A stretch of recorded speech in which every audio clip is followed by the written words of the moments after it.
बिस्मिल्लाहिर्रहमानिर्रहीम। आज का जो हमारा टॉपिक है ये है मिसलेनियस क्वेश्चन जो कि प्रॉफिट एंड लॉस पर बेस कर रहे हैं और एग्जांपल हम कर रहे हैं 12।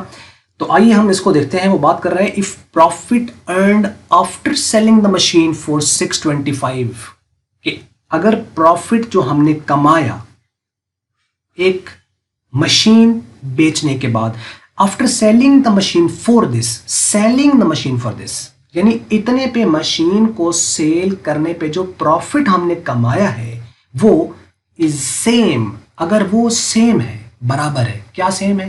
प्रॉफिट। प्रॉफिट सेम है किसके? एज लॉस, लॉस के। Incurred after selling the machine for 435, कि अगर आप मशीन को इतने पे बेचें तो जो लॉस हो रहा है, कितना हो रहा है नहीं पता, किस रेट पे हो रहा है नहीं पता, लेकिन वो कहता है कि इतने पे बेचें तो जो प्रॉफिट हो रहा है वो इक्वल हो जाता है। मतलब क्या हुआ कि अमाउंट सेम हो जाती है, उनकी अमाउंट सेम हो जाती है। मतलब सपोज कर लो, आप कर लोगे चले जी 500 अगर प्रॉफिट हुआ तो 500 लॉस भी हुआ, ये वो कहना चाहता है। अब ये एक रिलेशन उसने दे दिया जिसके अंदर ना तो उसने रेट दिया ना रेट फाइंड करने के लिए कहा। तो एक बात तो तय होगी कि रिलेटिव फॉर्मूलाज यूज इसमें नहीं होंगे तो एब्सोल्यूट वाले ही। लेकिन अब क्वेश्चन बनता क्या है? कहता है then what is the cost price of the machine. कहता बताओ फिर वो कॉस्ट कितनी थी उस मशीन की। अब इसमें आइटम उसने दो दे रखे हैं और इन रिलेशन दे रखे हैं, हम इनको इक्वेट कर सकते हैं, मतलब इनका कंपैरिजन किया जा सकता है। क्यों कंपैरिजन किया जा सकता है? क्योंकि इसके अंदर एक आइटम कॉमन है। यहां से आपको ये आंसर मिल सकता है कि जब कॉमन है और दो चीजों का कंपैरिजन है तो तीसरी चीज ऑब्वियसली वो कॉमन चीज को फाइंड किया जा सकता है क्योंकि रिलेशन दे रखा है उसने। अब यहां पे देखिए कि उसने profit earned after selling the machine जो है वो कहता है सेम है लॉस के, लेकिन अगर इतने पर बेचें तो तब प्रॉफिट हो रहा है, इतने पे बेचें तो लॉस हो रहा है। अब इतने पे जो प्रॉफिट हो रहा है इतने पे जो लॉस हो रहा है वो दोनों इक्वल है। तो क्या ये क्वेश्चन हो सकता है? क्या पॉसिबल है? बिल्कुल पॉसिबल है, ये हो सकता है। तो करिए, वीडियो को कीजिए फिर पॉज और इसको रीड करें, क्वेश्चन को अंडरस्टैंड करें, इसको सॉल्व करें और उसके बाद वॉच करें वीडियो का सोल्यूशन। अगर आपसे सॉल्व हो जाता है तब भी, अगर हो जाता तो आंसर देखने के लिए, और अगर नहीं होता तो फिर इसका सोल्यूशन प्रॉपरली अंडरस्टैंड करने के लिए। लेकिन क्वेश्चन का करना ये मतलब नहीं है कि आपने एक बार ट्राई किया ऐसे ही लाइट सा तो वो चीज़ हो गई तो अच्छी बात है। नहीं, आपको उसको फुली अंडरस्टैंड करना है, ब्रेन स्टॉर्मिंग करनी है। अगर आप उसको सोचोगे ना तो अंदर से चीज़ कुछ नई सीखने को आपको मिल जाएगी, खुद से कुछ नया सोल्यूशन आ जाएगा। और ये जरूरी नहीं है कि जिस मेथड से मैंने कराया, आपको जो मेथड लगता है सिंपल राइट मेथड यूज करना है, किसी भी एंगल से आप कर लें। कुछ लोग होते हैं ना, कुछ राइट हैंड से लिखते हैं, कुछ लेफ्ट हैंड से लिखते हैं, तो जिनके लेफ्ट हैंड से प्रैक्टिस है वो लेफ्ट हैंड से लिखें, राइट हैंड वाले राइट हैंड से लिखें। मकसद तो दोनों का पूरा हो रहा है। तो आपको जौन सा मर्जी मेथड आता है उस मेथड से आप उसको करिए, क्वेश्चन सॉल्व होना चाहिए।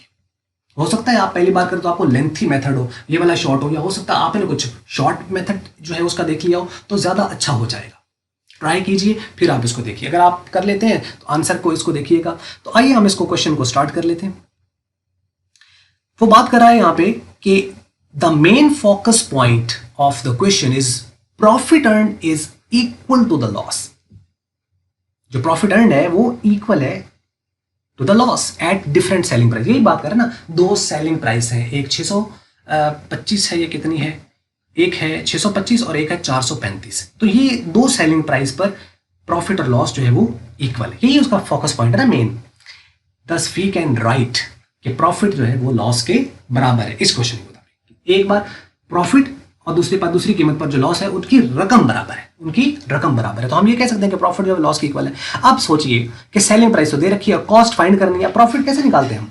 एस में से सी को निकालते हैं, हमें पता है ना, सेल में से कॉस्ट को निकाले तो प्रॉफिट आता है, जबकि लॉस कैसे आता है? कॉस्ट में से सेल को निकाला जाए तो लॉस आता है। अब उसने कहा है कि प्रॉफिट और लॉस बराबर है, इसका मतलब एस माइनस सी बराबर है सी माइनस एस के। हम ऐसे कह सकते हैं कि दोनों ये बराबर है। हमने क्या किया, एस माइनस सी माइनस एस के यहां पुट कर दिया। सेलिंग प्राइस इसकी भी दे रखी है, दूसरे की भी दे रखी है।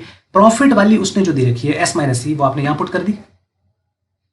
और जो सेलिंग वाली, और ये ख्याल रखना है कि आपने यहाँ पे इसको सही पुट करना है, ये नहीं कि यहाँ आपने 425 और इस तरफ वो कर दिया तो वो प्रॉब्लम करेगा थोड़ा सा। तो मीन्स कि ये जो एस माइनस सी वाली सेल है आपने यहाँ 625 पुट कर दी, और सी माइनस एस में जो आपके पास है वो आपने यहाँ पे पुट कर दी।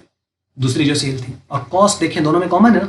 अब ये देखिए यहाँ पे सी जो है, सी ये इधर माइनस का, चला हम इसको इधर ले आते हैं और ये इधर माइनस है, उधर जाके प्लस हो जाएगा, तो सी और सी ऐड होकर 2C बन जाएगा, और इन दोनों को ऐड करें तो 1060 बन जाएगा। ये तो आया 2C यानी डबल ऑफ द कॉस्ट।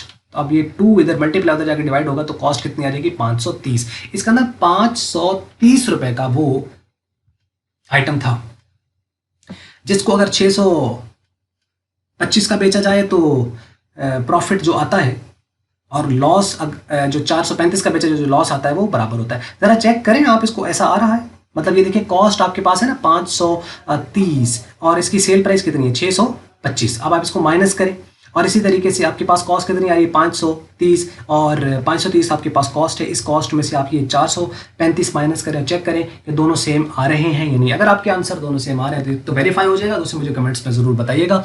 तो उम्मीद करते हैं आपको ये वीडियो समझ लगी होगी। इस हवाले से क्वेश्चन हो तो आप कमेंट्स में लिखिए, और अगर आपको मल्टीपीडिया की ये वीडियो अच्छी लगी इसको आप लाइक कर लें, शेयर कर लें दूसरों के साथ। अगर आपको अच्छी नहीं लगी इसको आप कर दें डिसलाइक, और वीडियो देखने का बहुत शुक्रिया।